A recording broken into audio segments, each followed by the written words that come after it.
One of the most bizarre studies about how to manipulate people was published in 1999. Scientists placed subjects at the end of a long hall and gave them a piece of paper with a number on it.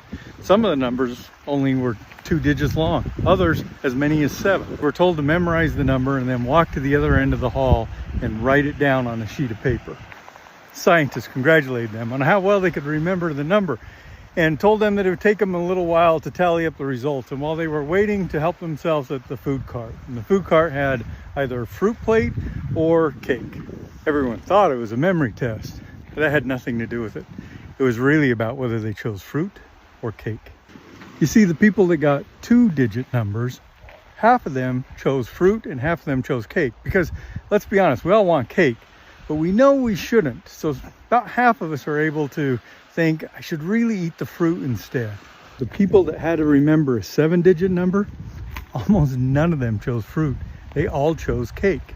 What they were experiencing is something called cognitive fatigue. You see, your brain is like any other muscle. It gets tired. Because they had to concentrate so hard on remembering a 7-digit number, their brain got tired. And so it became less resilient to the idea that they should eat healthy. And the more primitive part of their brain, the part that wanted that nice, fat, sugary cake, took over. That was a watershed moment in how businesses could manipulate their consumers into making bad choices in purchasing. So now let's take a walk through your supermarket. Most supermarkets are not going to have the door in the middle of the front of the store. Instead, the door or the doors will be on either side. That's because people are kind of like rats in a maze. We like to turn to the wall. So when you go in, you're going to turn to whichever side that door is closest to. So if it's on the left side of the store, you're going to go to the left wall. If it's on the right side of the store, you're going to go to the right wall. And they want you to do that. See, either wall is going to have one of two things. It's almost always vegetables or a bakery. Sometimes flowers, because that works the same as a bakery. You see, when you smell fresh bread or fresh flowers, you have a pleasant experience. And if you're feeling good, you're more likely to buy stuff. That's why when you go to a resort in Las Vegas, they all pipe in a smell because they're trying to make you feel good. And they want you to start your shopping experience in the vegetable section, because the intellectual part of your brain, the part you got to work at, knows you should eat healthy. And so it wants you to have lots of zucchini. Your meat and your dairy products are almost always at the back of the store. That's where you're going to go next. After you go up that wall full of vegetables, you're going to hit the dairy and you're going to hit the meat, and you're going to be more likely to buy those products while you're still fresh. Then they're going to make you go up and down aisle after aisle, often looking for stuff. You ever wonder why you can't find something where you think it's supposed to be? It's because they don't want you to. They want you to keep looking for it. And you're going to have to look through 1,700 kinds of spaghetti sauce. And it's hard to figure out which one that you're supposed to get. And they want to make it a little hard for you too. They're trying to wear you out.